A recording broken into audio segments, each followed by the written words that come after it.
Hey, I'm Ziggy. I'm an environmental engineer by profession and an amateur naturalist and environmentalist and many other things in a long convoluted life.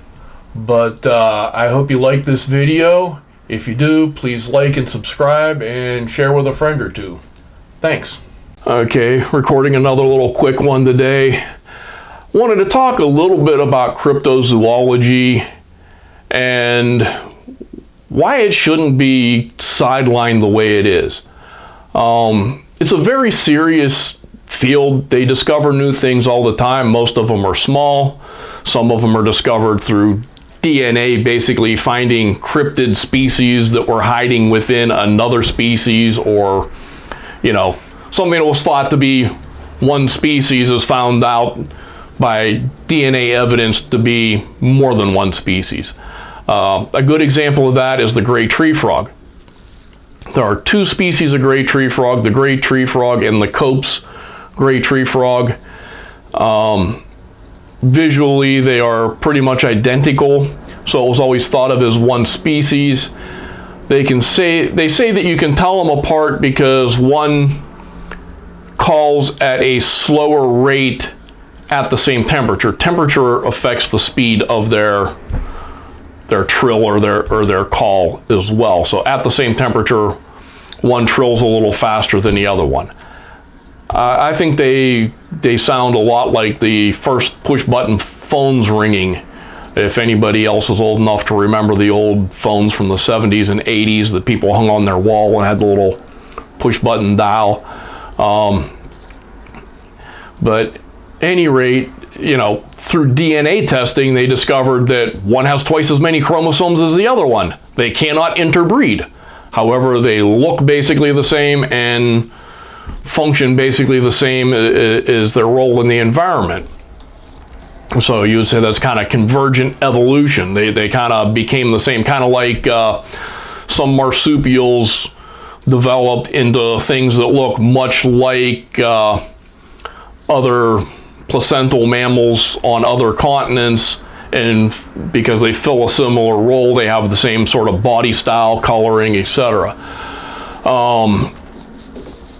And the other thing is, you know, who knows what the hell got wiped out before we ever discovered it. I tend to believe that you know, Bigfoot or Sasquatch at least did exist. Whether it still does or not, I don't know, but I tend to believe that, you know, the Indian tribes living in these areas said that it existed. They said it was a real animal. I think they would know.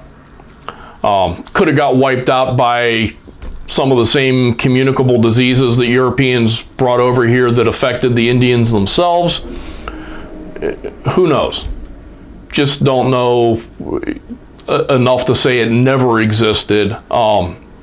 Fossils are the exception, not the rule. Most things die, they vanish. That's why there's so many holes in the evolutionary record. We're kind of piecing things together. You have to have the right conditions to create a fossil. Otherwise, we'd be walking on nothing but fossils.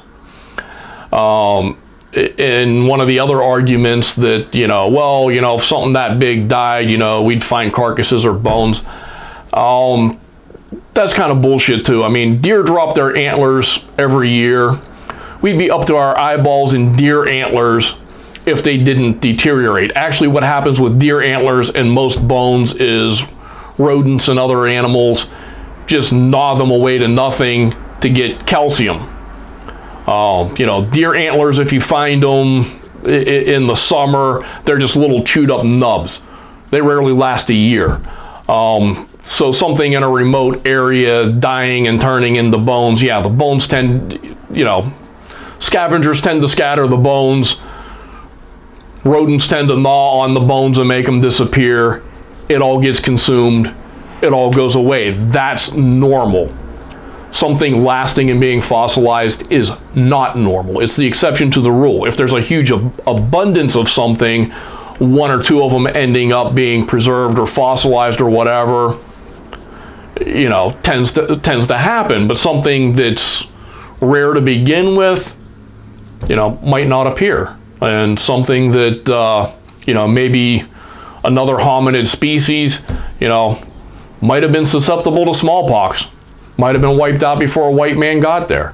There are quite a few other cryptid species, such as Washington's eagle, which was actually described by Audubon. And there were other ornithologists who had said they had sightings of this thing. Nobody ever shot one and put it in a museum, so therefore, it's not considered to, truly exist. There's no existing evidence, but this is something that was seen by multiple, trained professionals, at least in the 1800s. What happened to it, who knows? Might have fallen victim to some sort of disease outbreak. There was also a vulture sighted in Florida that looks somewhat like, I believe it's called the king vulture from Mexico, that was sighted once, never sighted again. There are, multiple instances of something like this, and if it was already kind of rare, and it may have been susceptible to diseases brought by chickens, livestock, whatever, might have just disappeared. Things like the Loch Ness Monster. The thing with like Bigfoot and the Loch Ness Monster is there's been too many hoaxes, and too many people are looking for what's in the hoax as far as the Loch Ness Monster. The Loch Ness Monster became popularized when somebody, made this fake picture using a toy dinosaur. It later came out that it definitely was a hoax, and it definitely was a toy dinosaur.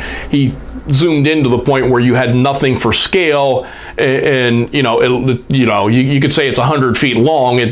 It was so zoomed in, you had no frame of reference. It's just water and this little toy dinosaur, bad blurry picture, and so everybody's looking for a plesiosaur. Doubtful. That doesn't even fit the historic description. If it exists, my guess would be a giant salamander.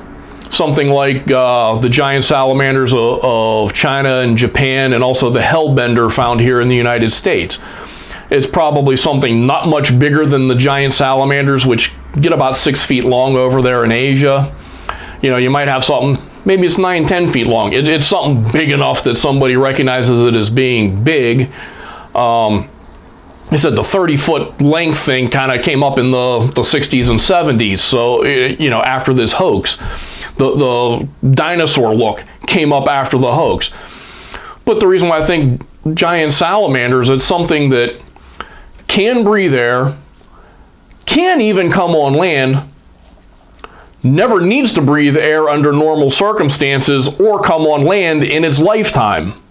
So it's something that may pop up on the surface once every decade or so if there's some sort of low oxygen condition in the water or something like that. But for the most part, can just sit on the bottom, eat something once in a while, and nobody's the wiser to it even being there. And the other thing about these things is they tend to hide under rocks. They're not out there, and they're nocturnal. So that, it's not like they're out there swimming in the water most of the time anyway. They'd be hiding up in a crevice somewhere, just kind of hiding from predators. That would be my idea for, what these things possibly could be if they do exist. And, that fits more the historic description than, everybody out there looking for baby dinosaurs. But like I said, it's a real field. There are real things out there. I'll try to look up links for the description below. But I know there was probably like 1990s, they discovered another species of peccary or javelina. And I want to say it's in northern South America. A little vague on that one. And I know back in the 90s, they discovered a species of antelope in the Himalayas. So, there are fairly large species out there that are, undocumented by science, often with, local peoples knowing that they existed. But, you know, there's things still out there. There's, you know, and some of these things, you know, they might actually be going extinct before they are known to science. That happens. And like I said, a lot of it's disease. Disease often spread well ahead of European settlement in a lot of areas. So, you know, people raising chickens on the east coast of the United States could have spread through bird populations, got transmitted farther inland before people actually went and documented, you know, what bird species were there, as far as, you know, Washington's eagle and other birds that were, you know, sighted a few times and nobody actually ever got a specimen. Whatever happened to them? Probably died of some communicable disease that was spread to them, you know, well ahead of actual European settlement. So, at any rate, I'm going to wrap it up there and talk at you on the next one. Well, I hope you found that video informative. Hopefully it made you think, and please click the like button and subscribe if you haven't done that already, and check out the video that should be appearing somewhere around me here, and I hope to see you on the next one. Thanks.